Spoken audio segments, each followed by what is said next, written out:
वडोदरा के Nizampura bus depot से उत्तर गुजरात जाने वाले यात्रियों के लिए राहत भरी खबर सामने आई है।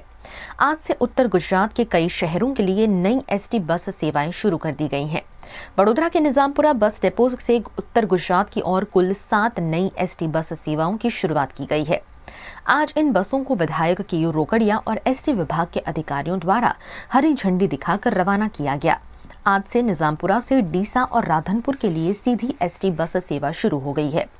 इसके अलावा पादरा, निजामपुरा, डीसा, वाघोड़िया, निजामपुरा, अंबाजी, करजन, निजामपुरा, पालनपुर, वडोदरा, निजामपुरा, डिसा और डभोई, निजामपुरा, पालनपुर रूट की बस सेवाएं भी आज से चालू कर दी गई हैं। ચાલો ત્યારથી બસો બંધ થઈ ગઈ હતી અહીંયા એ અમારી બહુ પહેલાં બે વર્ષ પહેલાં માગણી હતી પણ ધીમે ધીમે માગણી સ્વીકારાઈ છે બદલ અમે રોકડિયા સાહેબનો આભાર માનીએ છીએ।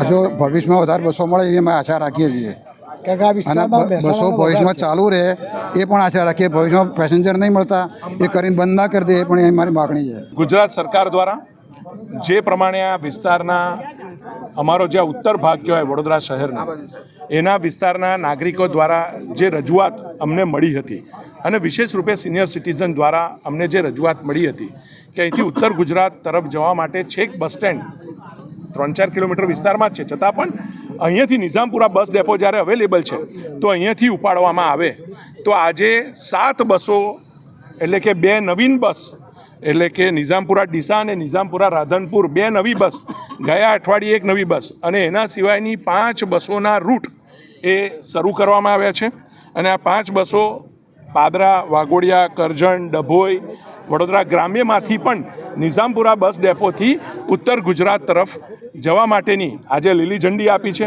આમ ટોટલ 7 નવી બસોનો આજે શરૂઆત કરવામાં આવી છે નિઝામપુરા બસ ડેપોથી। અલગ અલગ અંબાજી, ડીસા, પાલનપુર, રાધનપુર, મહેસાણા આ તમામ ભાગની અંદર આ બસોનો જ્યારે રૂટ વધ્યા છે ત્યારે અહીંના નાગરિકોને ખૂબ સરળતા થવાની છે। લાસ્ટ ટાઈમ પણ મેં કહ્યું હતું કે આ પહેલી બસનું અમે લીલી ઝંડી આપીએ છીએ। ભવિષ્યમાં બીજી બસ શરૂ કરવામાં આવશે।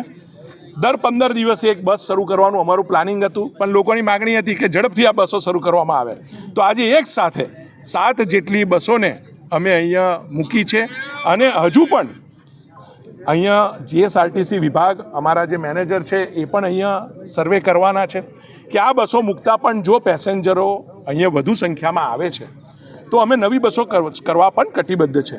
ડોર સ્ટેપ સુધી સુવિધા આપવી એ ભારતીય જનતા પાર્ટીની અમારી આ ગુજરાત સરકારની નેમ છે। એનું જીએસઆરટીસી વિભાગે જે રીતે છેલ્લા મહિનાની અંદર ડ્રાઈવરોની ભરતી કરી છે ત્યારે જ આ શક્ય બન્યું છે। નવી બસો લીધી છે 6-8 મહિના પહેલાં ત્યારે આ શક્ય બને છે। તો પૂરતી સંખ્યામાં બસો પણ આજે અવેલેબલ છે અને ડ્રાઈવર પણ અવેલેબલ છે અને ત્યારે આપણે આ નવીન સુવિધાઓ લોકોને આપી શકીએ છીએ।